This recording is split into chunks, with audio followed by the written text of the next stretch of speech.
Eh dahil nga papunta pa lang, napauwi na. O, di ba? Kaya ngayon ho, mga kababayan, si Baste Duterte nagagalit. Oh, nagagalit. Ayan oh. Ewan ko kung ano ang sinisigaw nito. Ako si Max! Mahilig ako sa Max! Oh, galit si Baste Duterte dito. Gina G, oh. Sinisigaw ba to? Bring him home! Bring him home! Oh, tanggalin na natin yan. Dakuin natin si Senator Chis Escudero, mga kababayan. Ha? Kasi dito po, si Senator Chis Escudero, mga bossing, may sinasabi about doon sa pagkaka-aresto kay dating Pangulong Duterte. Sabi dito, Senate President Chis Escudero believes that ex-President Rodrigo Duterte arrest and turn over to the ICC did not violate Philippine sovereignty. Escudero said that Filipino filed the case against Duterte at the ICC with the PH government arresting him. Yun ang hindi maintindihan ng mga DDS, mga kababayan. Diba? Unang-una, ang iniimbestigahan lang po ng International Criminal Court, mga boss chief amo sir, ay yung mga taon ng 2011 hanggang 2019. No? Yun po yung mga panahon na sakop pa tayo o kasali pa tayo sa International Criminal Court. Nakita nyo po kung paano nila iginagalang ang Pilipinas. Bakit to? O kasi dahil hanggang 2011 at 2019 lang kami na kayo kasama sa amin, hanggang doon lang kami. Although madami ang nangyari after 2019 hanggang 2022 na panahon ng dating presidente, pero hanggang dito lang tayo, no? Kasi ito lang yung legal. At uulitin ko sa inyo, mga kababayan, no, yung nasabi natin kanina, mga kapwa natin Pilipino na di umano biktima ng crime against humanity ang nagreklamo sa ICC nung kailan ba yan? 2017 kung di ako nagkakamali. Oh, 2017, di ba? Kasama si dating Senador Antonio Trillanes at si Gary Alejano.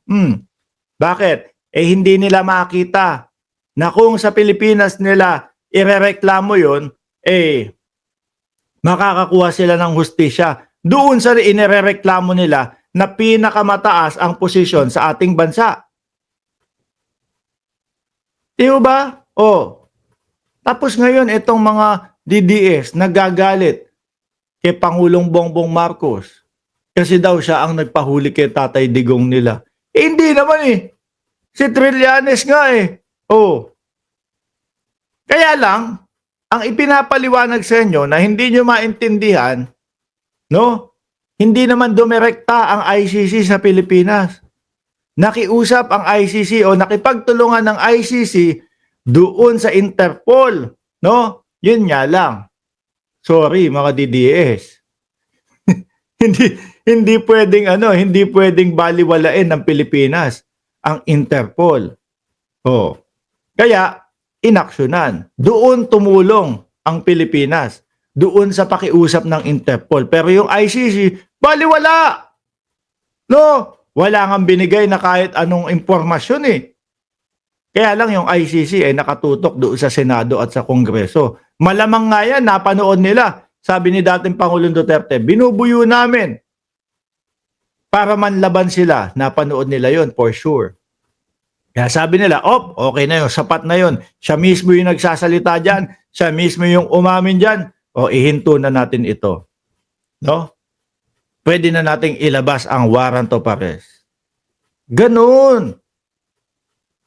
Di ba, boss, may nag-away sa TikTok ko, mga DDS, sabi ni Dolores Aragones. Hayaan nyo yan, mga yan. Panay-away yung mga nasa utak ng mga DDS, mga kababayan No? Panay-away po. Tingnan nyo, tayo, wala naman tayong ginagawa. Magagalit sa atin. Samantalang sila, hindi naman natin pinapakialaman yung kanilang paniniwala. bahala sila dyan. Kung 1 taon, 2 taon, hanggat hindi lumalabas ang dating Pangulong Duterte, wag silang magpadala. Wala tayong pakialam. No? Ewan ko lang kung hindi magalit sa kanila si Aling Judith. Oh. Kasi ang target yata nila 28 hanggang kailan ba? 28 hanggang mga ilang araw. Lalo na katapusan ho. Madaming andyan, madaming Aling Judith dyan. O Judith ng ganito, Judith ng ganito. Di ba? Yung mga Judith hindi mababayaran. Anyway, wag na kayong magtampo mga DDS. No? Lagi kong sinasabi sa inyo, ang hilingin ninyo ay mabilisang trial kay dating Pangulong Duterte. Kasi yaan yung tanging solusyon nyo. Pero kung yung sinasabi nyo, magpahiring tayo. Eto si Amy, makakatulong sa atin. Wala na ho yan. Ano sabi? Ano ang sabi ng ICC? Kung meron kayong iniisip o nakikitang paglabag sa pag-aresto kay dating Pangulong Duterte, magsampa daw kayo ng kaso at didinggin daw ng hurado yun doon. Diba? Pero ang nakikita ko dyan, sasabihin din ng ICC, bahala kayo dyan mag-away-away dyan sa Pilipinas, kayo bahala dyan. No? Ang importante sa amin, hawak namin ang dati ninyong Pangulo at lilitisin namin, aalamin namin kung ano ang katotohanan. Kung may nalabag ba talagang karapatang pantao or acquitted sila. Di ba, Sir Tony Ninobla? Sabi ni Sir Tony Ninobla, oo nga, mga bobo at tanga ang mga OFW na susunod sa kagustuhan ng mga DDS. Kontrahin ko sila at magpadala ako noon sa date na gusto ng mga DDS. Ewan ko kung nag-iisip po yung mga yan, mga bossing. Bakit to? Kasi diyan sa iniisip nilang wag magpadala o diyaang non-remittance na yan. Yung 28 na sinasabi nila hanggang April 4, March 28 to April 4, hindi sila magpapadala dyan. Let's say 0, no? Wala talagang kitain ang gobyerno kung meron mang kinikita, di ba? 0 diyan sa araw na yan. Sa asin ko, mga magpapadala na din ho yan Ganun lang din ho, mga bossing. Magpapadala din yung mga yan. Merong mga nakaschedule na mga OFW, asin ko ako magpapadala, ganito, ganyan. Sila, yung mga hindi nakapagpadala, o yung mga hindi nagpadala ng 28 to April 4, magpapadala lang din yan Madodoble lang din ho, ganun lang din po, parang nilipat lang din nila yung araw. Mga kababayan, anong sense? Di ba? Anong sense? Anong sense? Wala. Ginutom lang nila yung pamilya nila. Wala. Hinayaan lang nila yung pamilya nila na, ayun, magtago kay Aling Judith. Lalo na yung mga magbabayad ng bahay. Di ba? Yung mga magbabayad ng mga kamag-anak, tago muna kayo kay Aling Judith. Wag muna kayong magbayad ng upa. Sa April 5 na lang. Ganun din. Di ba? Ito, walang magagawa yung mga 0-0 remittance ninyo. Pumokus kayo doon sa dating Pangulong Duterte na mabilis ang trial kay dating Pangulong Duterte. Ito yung mga pinag-uusapan na may isinukong soberanya. Wala po. No?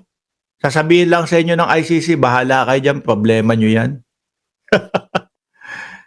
Ang dami ho kasi nilang ine-ebas, mga kababayan. Merong sense, nonsense nga lang, sabi ni Je Villanueva. Ang dami nilang sinasabi, mga bossing, no?